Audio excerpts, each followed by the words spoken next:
Kabla hatujaomba, hebu kwanza tuchukue muda kusikiliza neno la Mungu, kisha tutaomba pamoja. Yeremia 29:13 inasema, mtanitafuta na kuniona mtakaponitafuta kwa mioyo yenu yote. Huu ni mwaliko wa kibinafsi kutoka moyoni mwa Mungu kwenda moyoni mwako. Yeye hajifichi kutoka kwako. Yeye hayuko mbali, hayuko kimya, wala hajapoteza hamu juu yako. Anakusubiri. Mungu anakuambia sasa hivi, njoo karibu. Nitafute na ninaahidi utanipata.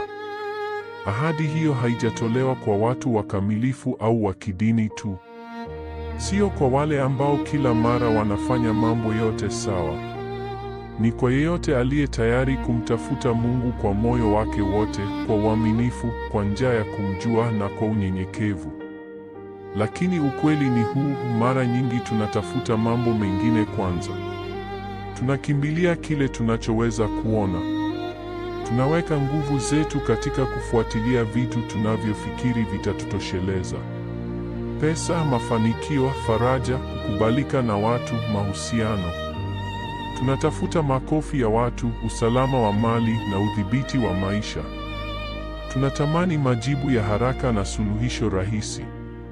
Lakini kadri muda unavyopita, mambo hayo yanatuchosha. Yanadai mengi lakini yanatoa kidogo. Yanaahidi kuridhika lakini yanatuacha bado na kiu. Tunachoka sio tu kimwili, bali ndani kabisa ya roho zetu.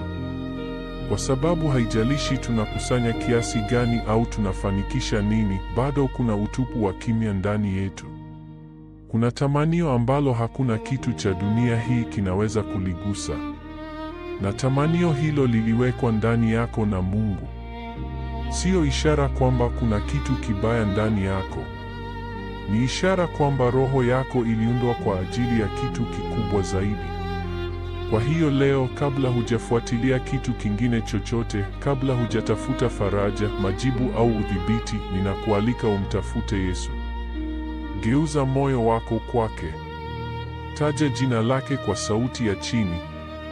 Mtafute sio kwa maneno tu, bali kwa umakini wako, upendo wako na kujisalimisha kwako. Yeye ndiye pekee anayeweza kushibisha njaa ya roho yako. Yeye ndiye pekee ambaye hatakuangusha kamwe, hatakuacha kamwe na hatapuuzia maombi yako kamwe. Lita jina lililo juu ya majina yote, jina la Yesu Kristo. Tafuta usalama wako chini ya ulinzi wa simba wa kabila la Yuda. Acha akulinde kama shujaa na akushike kama mchungaji. Tafuta pumziko lako katika mikono ya mfalme wa amani. Yeye ndiye chanzo cha amani. Mtafute Mungu aliyekuwapo, aliyepo na atakayekuwapo milele, asiyebadilika, asiyeshindwa na mwaminifu milele. Yeye ndiye anayeamuru maelfu ya malaika. Yeye ndiye anayesema na galaksi zinatii. Anashika funguo za uzima na mauti. Na bado anainama kusikiliza unapoliita jina lake kwa sauti ya chini. Anasema, niite. Kwa hiyo unakabiliana na nini sasa hivi? Uamuzi, kukatishwa tamaa, mzigo mzito ambao hujamwambia mtu yeyote, hofu inayorudi tena na tena. Haijalishi ni kubwa au ndogo, Mungu anataka umgeukie yeye. Yeye hana shughuli nyingi sana. Yeye hayuko mbali sana. Yeye hasubiri uelewe kila kitu kwanza. Anasubiri umtafute, umwamini na umruhusu awe wa kwanza unayemkimbilia.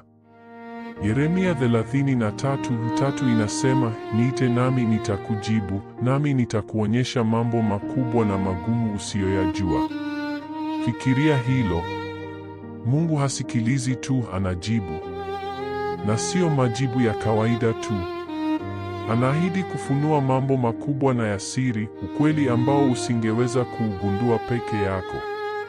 Haitoi msaada tu, anatoa hekima.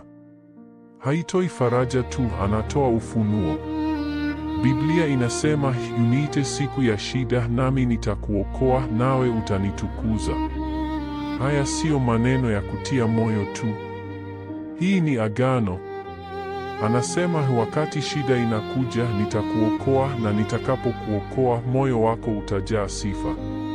Hizi ni ahadi hai kutoka moyoni mwa Muumba wetu. Zinasemwa kwa nguvu na ni kwa ajili yako. Kwa hiyo kama moyo wako ni mzito leo, kama umechoka, umevunjika moyo, unaogopa au hujui la kufanya, acha tumaini lako liinuke tena. Acha moyo wako uinuliwe. Hujasahaulika. Hujapuuzwa. Maombi yako yanasikiwa. Machozi yako yanaonekana. Hatima yako iko mikononi mwa Mungu. Mungu hajawahi kushindwa kujitokeza kwa wale wanaomtafuta na hatawahi kushindwa. Yeye ndiye Mungu aliyekutana na Musa jangwani. Mungu aliyemwinua Daudi kutoka kukata tamaa. Mungu aliyempa Eliya nguvu alipohisi kukata tamaa. Na huyo ndiye Mungu anayekwenda pamoja nawe sasa. Anajua jinsi ya kutuliza dhoruba yako. Anajua jinsi ya kuleta uzuri kutoka majivu. Anajua jinsi ya kuponya kile kinachoonekana kimevunjika sana. Anajua jinsi ya kujibu maombi ambayo hayana hata maneno. Kwa hiyo usikate tamaa. Usiache kutafuta. Usiache kubisha hodi. Usiache kutumaini. Usiache kuomba. Kwa sababu unapomtafuta kwa moyo wako wote utampata. Na unapompata utapata kila kitu. Sasa hebu tuchukue muda huu kuomba pamoja. Baba wa mbinguni mpendwa, wewe ni mtakatifu. Wewe ni mwenye haki. Wewe ni mwema kuliko maneno yanavyoweza kueleza, na rehema zako hazina mwisho. Hakuna mtu kama wewe. Hakuna aliye mwaminifu, aliye karibu na aliye mwema kama wewe. Wewe ni Mungu juu ya mbingu, lakini bado unajali sana mambo madogo ya maisha yangu. Wewe ni mfalme wa wafalme, lakini bado unaniita mtoto wako. Unashikilia galaksi mahali pake, lakini unainama kusikiliza ninapoliita jina lako.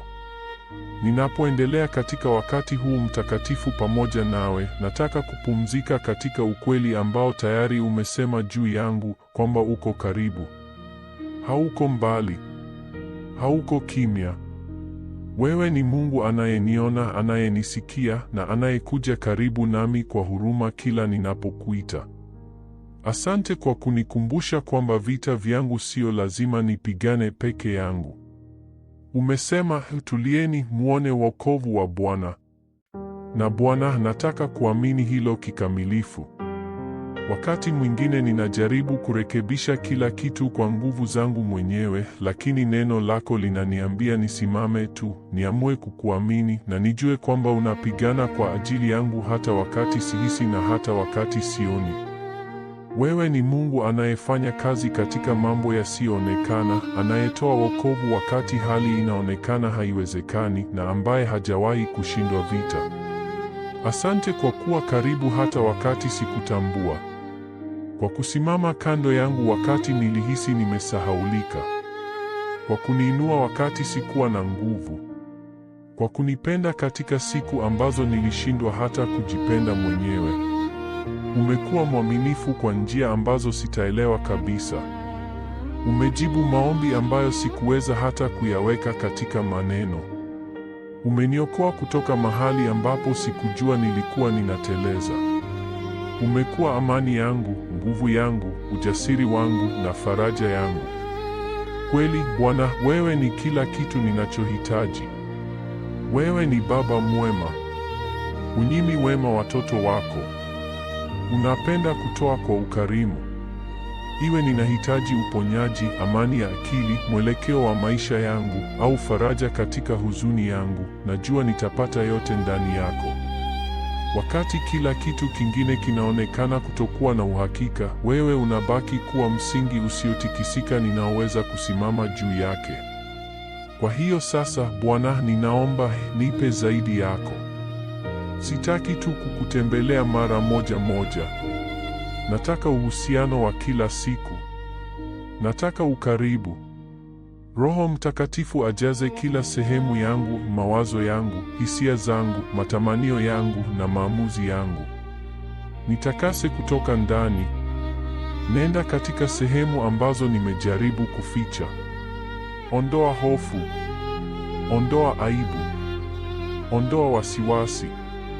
Na badilisha yote kwa amani yako, furaha yako na nguvu zako.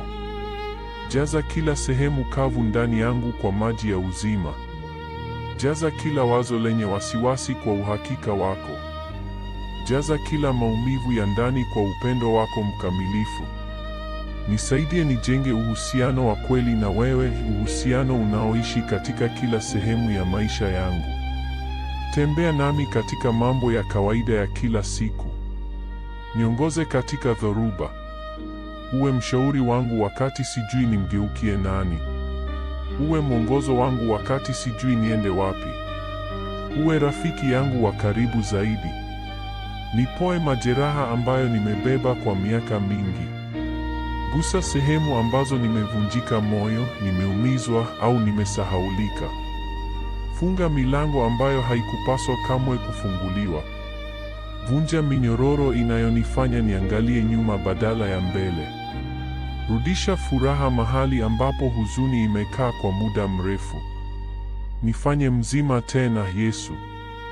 Ninatangaza sasa kwa ujasiri na kwa imani kwamba wewe ni mkuu kuliko kila ninachokabiliana nacho, mkuu kuliko hofu yangu, kuliko maisha yangu ya zamani, kuliko maumivu yangu, mashaka yangu na mipaka yangu. Hakuna jambo gumu kwako. Hakuna vita kubwa sana. Hakuna swali gumu sana. Hakuna jeraha la kina sana. Wewe ndiye Mungu anayeniinua ninapoinama, anayeshika mkono wangu ninapopotea, na anayekwenda mbele yangu wakati sijui nichukue hatua gani inayofuata. Neno lako linasema ninaweza kufanya mambo yote kupitia Kristo anitiaye nguvu. Sijisikii kuwa na nguvu kila wakati, lakini najua nguvu zako hukamilika katika udhaifu wangu. Kwa hiyo leo nachagua kutembea katika nguvu hizo. Ninajisalimisha kila kitu kwako, Bwana, mipango yangu, ndoto zangu, hofu zangu, matarajio yangu, maumivu yangu na maisha yangu ya baadaye. Chukua yote. Sitaki udhibiti. Nataka mapenzi yako. Sitaki faraja tu. Nataka ukaribu wako. Sitaki usalama tu. Nataka kujisalimisha kwako. Nifanye niwe jasiri katika imani, lakini niwe mnyenyekevu moyoni. Acha maisha yangu yaonyeshe kwamba mimi ni wako. Acha maneno yangu yabebe upendo wako. Acha matendo yangu yaonyeshe wengine yule anayebadilisha kila kitu. Nipe ujasiri unaotoka katika kujua kwamba ninapendwa sana, bila masharti na milele. Usiruhusu nishindwe na wasiwasi. Usiruhusu nishindwe na hofu. Niruhusu nisimame imara katika imani, nikijua kwamba wema na rehema vinanifuata kila siku ya maisha yangu. Leo ninatangaza kwamba ninatembea katika ushindi kwa sababu ya yote uliyofanya. Kwa sababu ya msalaba, kwa sababu ya damu iliyomwagika, kwa sababu ya kaburi lililokuwa tupu, nitashinda kila mtego wa adui. Nitatembea mbele, si kwa aibu bali kwa neema, si kwa kushindwa bali kwa nguvu, si kwa kuchanganyikiwa bali kwa amani. Asante Yesu kwa kusikia kila neno la maombi haya. Asante kwa kutonigeuza kamwe hata nilipokuja nikiwa nimevunjika, nimechoka au sina uhakika. Asante kwa kunipokea kwa upendo kila wakati. Katika jina la Yesu lenye thamani na la milele ninaomba, amina. Na kama maombi haya yamegusa moyo wako, tafadhali andika amina kama ishara ya imani.